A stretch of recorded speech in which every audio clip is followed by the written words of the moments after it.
Lao then. Go have some Lao Lao. All right, Rocking Mystery. Okay, Rocking Mystery has left me a few. This is two Rocking Mystery, but also just to give a little bit of setup. So he's left me some videos in one of my.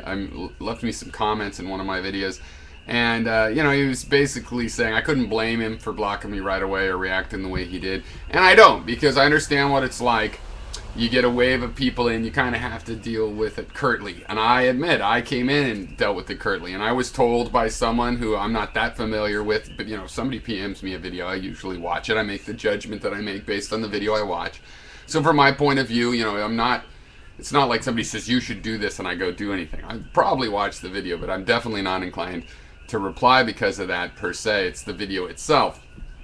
On the other hand, from your point of view, yeah, if relativists have seen your video and told other relativists, and it could be like a wave, and indeed, after you replied to me, I got some commenters that I associated as noise from our contact that I also dealt with curtly.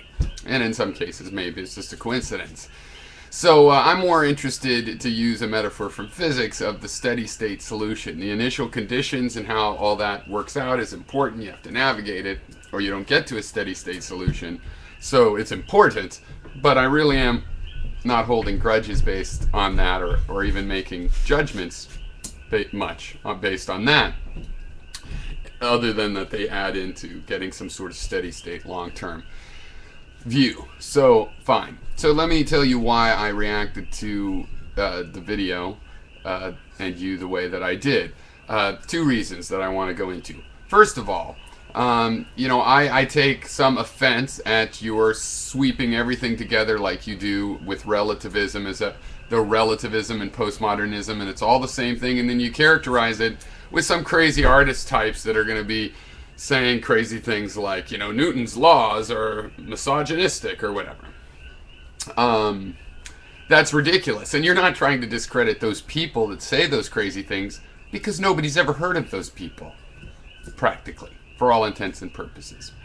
And so you are trying to mischaracterize someone like myself that has a physical relativism. The relativity I get is from general relativity and all the way up to a perspective, human mind level relativity. There's relativity all throughout. Nobody denies the relativity of the human perspective, but you guys like to say, oh, but it digs down to a scientific absolute, when really it digs down to a scientific relativity as well. So, and when you point out the relativity of science, people are, oh, yeah, but at the human level. Well, no, there's no question. At the human level, things are very relative and hard to get pinned down. You're hoping to get a respite from science, and science also is not the theory of general objectivity, but of general relativity. So I object to that, and you should face a scientific argument and not characterize us all as crazy artists who were driven mad by the new realm of knowledge, the new way things happen. At least they've encountered and embraced it, and often you guys seem to me not to have really understood or faced what's difficult, what happened at the turn of the century in science that is so shocking, really, that it definitely affects and distorts our interpretation of classical logic at the least, and probably breaks it. Though it's repairable, just like Newtonian physics is sort of broken when time is not an objective constant. But it can be repaired and understood, and it's still as useful of an approximation as it ever was. And that's very useful, as it happened. So, this segues into the second thing that's a pet peeve of mine, which is capital O Objectivism and Randianism. Now, I didn't see you saying that you were an objectivist. I was told that, but I'm wait to see it from your own mouth, because even if it's true already, there's a lot of different ways to appreciate a novelist and to agree with some things and not others, and so I'm not going to pin that on you.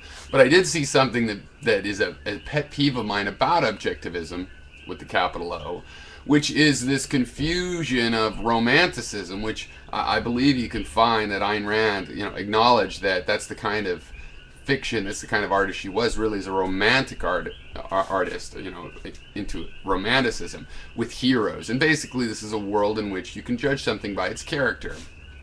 And there's nothing wrong with romanticism, though it doesn't really do well against a mechanical, scientific view on the, you know, looking in close like you would in physics. It does work very well for the human realm. I myself could be called a romantic in that sense. I judge things by their character. I find somebody and think they have good character and put some faith in that. But to me, that's just a human level thing. When we break things down into physics, you know, we lose track of, well, what is character?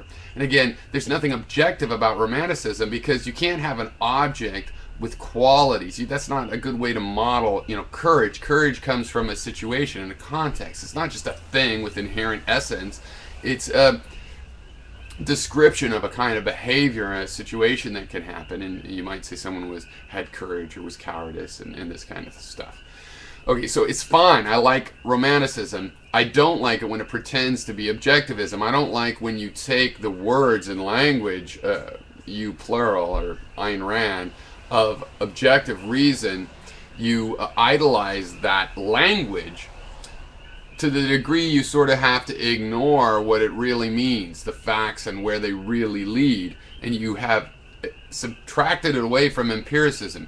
See, empiricism, if you're going to make a statement about something, then you have to show that it happens the way that you said, that the speed of the falling object or whatever it is, that it happens that way when you look at evidence that your theory matches what is actually seen. And with a romantic situation, it's not like that. A good person has an essence of good. They have a good character. And you see this in Atlas Shrugged, for example. You have good characters that cheat on their spouse, and you have bad characters that cheat on their spouse. And the difference comes out in their character. The event of whether they cheat or not, or whether they have been unfaithful, is not as important. It's about their character and what kind of person they are, and it actually becomes an imperative for that one character to cheat on his spouse that has bad character, whereas the other people cheating didn't have that dynamic. So it all becomes different, all because of the character, and you judge something based on its character. And so you judge, like classical logic, based on its character, its sort of internal honesty and consistency, or whatever you're going to judge that character from. And I just don't like that mix. If you're going to have a romantic view, then you should have a romantic view. And you could believe in romantic ideas and objective reason, which I do. I don't call it objective, but I believe in the material world, which is what you're really often talking about when you say objectivity. I believe there's a real world. There's hard truths you can't just wish your way out of. Okay, so I believe in a material reality and a romanticism, and I have them separated out, though, and which is more fundamental. I don't take my romanticism, stuff it into the heart of my materialism, and then pretend I'm a materialist when it's really, my materialism is nothing but a puppet of my romanticism. And that's what I think Ayn Rand did. Okay, I would put it more the other way, like, you know, my romanticism is just a high-level human statistical collection of concepts that hopefully underneath is generated by my materialism, how things really are, what really matters. Okay. So, yeah, that's basically the rundown.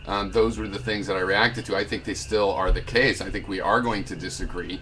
My version of agreeing to disagree is not where you don't talk to somebody, you go, oh, well, you just don't no, you continue to converse, and you zero in on, well, what is it that we really disagree about? We will get our arguments down to axioms, and we will see what we disagree on actually in terms of the sub-axioms or subsets, right? A lot of things we believe we could use axiomatically, they also have arguments that justify them, and we can dig down and find, well, where do we really disagree? Where are the things that are conflicted? And I think one of the problems with this is that sometimes, often, when two people meet, one person is dealing with axioms like this, the other person is trying to say, break it down, and this person's like, no, I don't want to break it down, that's a whole truth for me. And it's sort of like there's a fear of breaking it down. But I have no fear of ever breaking down ideas like that, because I know if my logic is correct, whatever it breaks down into will it will re-emerge, right? So I'll give up this as an axiom, but I'll get some new axioms that prove the same point. Or these new axioms will alter that original point. It won't be reclaimed. It'll be something similar, hopefully, will be reclaimed, or at least something that takes that grammatical space. And my ideas will change, which is even better. That's what I'm looking for. I'm all into reducing concepts or anything down into its parts to see if a new understanding emerges from the finer granularity, the better resolution.